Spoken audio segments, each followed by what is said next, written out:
prepared by Jesus, built especially for me. And my mind cannot conceive the beauty at all, but beyond all the glory that's awaiting me above, I long to see my Father most of all. Steve Quick here for the Voices of the Community Radio Show, and I have a special guest here with me.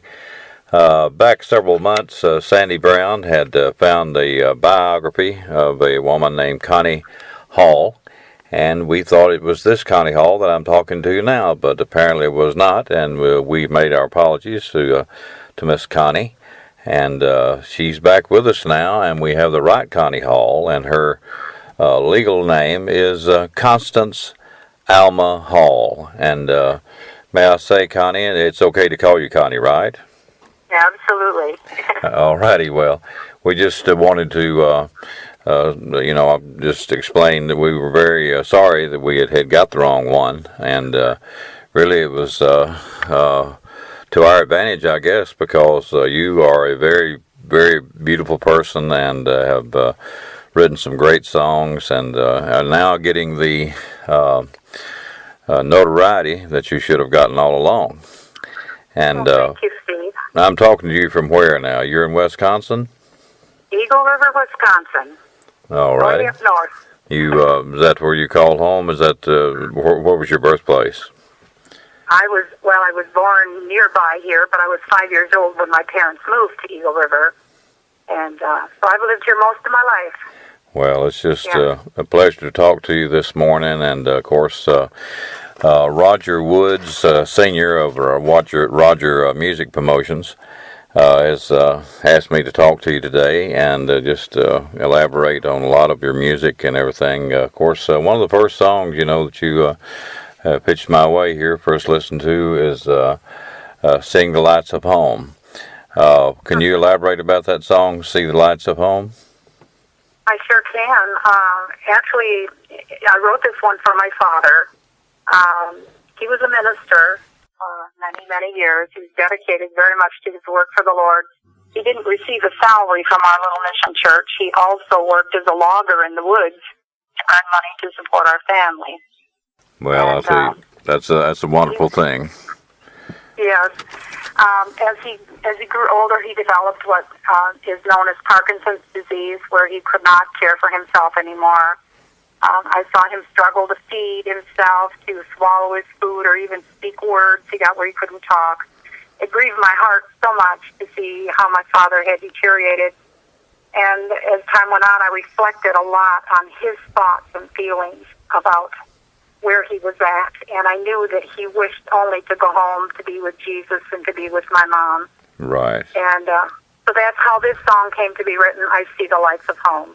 Well, that's very beautiful. It's very inspiring to see folks that write songs about true life experiences and things of that nature, and right. that's very. It won't be long now. I see the lights of home. I see the lights of home. I see my Father standing at the door.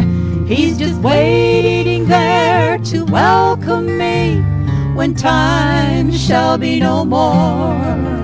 How I long to see his face and feel his warm embrace. It won't be long now. I see the lights of home. It won't be long now.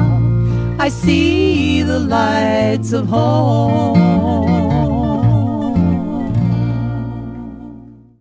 This other song is "We're Safe in the Arms of Jesus." Would you like to reflect on that one a little bit? Sure thing. That one was written about the weekend after Labor Day in 1979. There were some very good friends of ours in our church family that lost their two children in a car accident. We were all devastated knowing that the mom and dad were going to be going home to an empty house with no little ones to fill their lives with so much joy. And it was in the first day after getting the news that my heart and mind could only find comfort in knowing that these two kids were safe with Jesus. That was the only comfort there. Well, And that's Steve, beautiful. as always, I turned to my music to comfort myself. And I sat down with my guitar, a paper and a pen, and a little cassette recorder. And those were the first words on the paper, "We're safe in Jesus' arms." And in just a few minutes, the words were all there, the music and everything.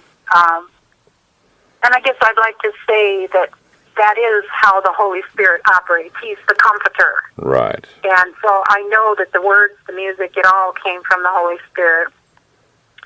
As time went on, that song actually became the title of an album that was put together, and the album is directed to people who've lost children, and it's dedicated in memory of Lisa and Jeff.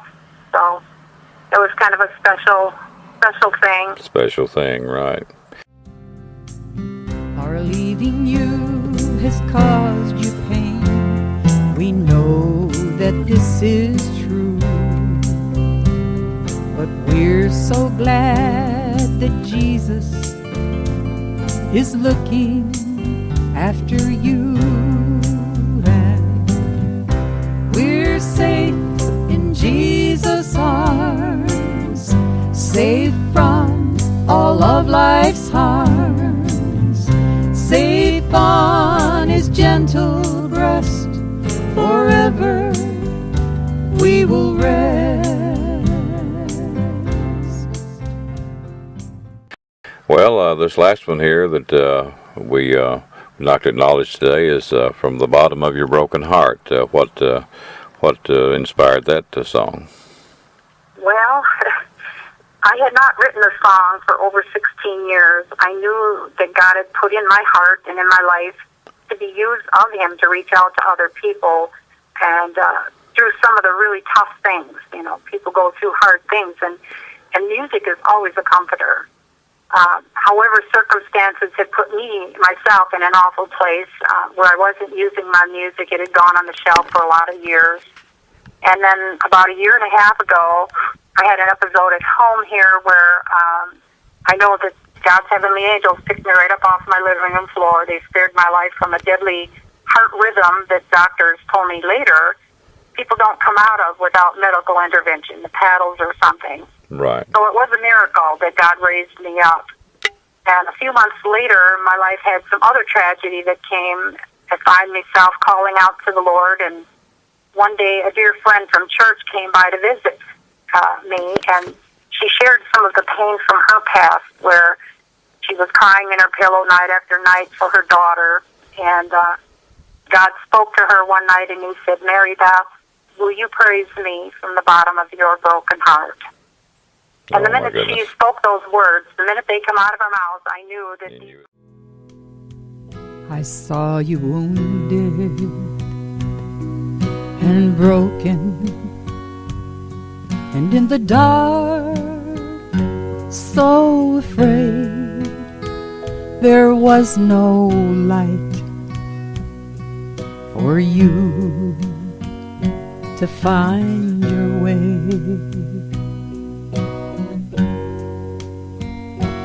You didn't know how much I loved you.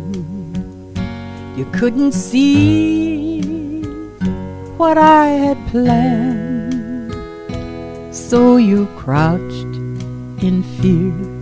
Now, child, hear what I say.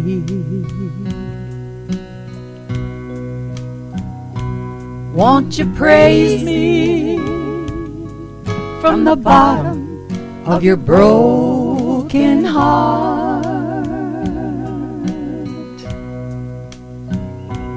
Won't you trust me when your whole world is falling apart?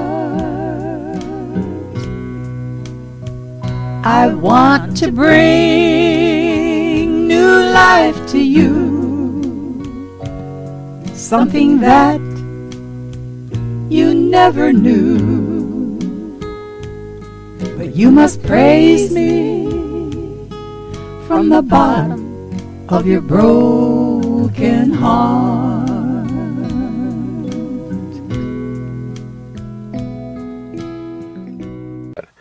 Roger has told me that he's released a song that you're doing now that's getting a lot of notoriety and airplay, Rank Strangers. Yeah, I guess you enjoyed being part of that, I'm sure. Oh, absolutely. I'm very, very thrilled that I've had some wonderful people step in to fill in the gaps. I do my own keyboard, my own guitar, and that sort of thing. I record right here at home for everything I do. But I've had some wonderful people step in to fill in instrumentally, and James Stiltner from Virginia is one fellow, and John Adamson from California is also another. Well, it's always good to have people that are helping a person get their project off the ground. That's really great. Absolutely, yes. I'm very, very thankful that God has, He's brought me back to the music, and my mission in life is to help other people through the music. That's where I'm at. I think you are a blessing to everyone that gets a chance to hear your music. And Roger also wanted me to make sure that you could get out there how people can get a hold of your music and be able to listen. I do have a website on Bandcamp under Constance Hall, so people can locate me there. There's music that can be downloaded there. I'll be putting a lot more up, but right now there are just probably maybe a dozen songs at the most. Well, I'll tell you. There. Well, it's each song I've heard is really, really good, and I do appreciate. Miss Connie, it's a pleasure to have you on the Voices of Community Radio show this morning. And like I said before, it's good to get the right Connie Hall now, and of course, not taken away from any of the others, but this is your time to shine, and you did a very good job, been doing a very good job, I might say. Well, I appreciate your help here very much, Steve. Wonderful. All right. That's Miss Constance Alma Hall. Known to me as Connie Hall, here on the Voices of the Community Radio show.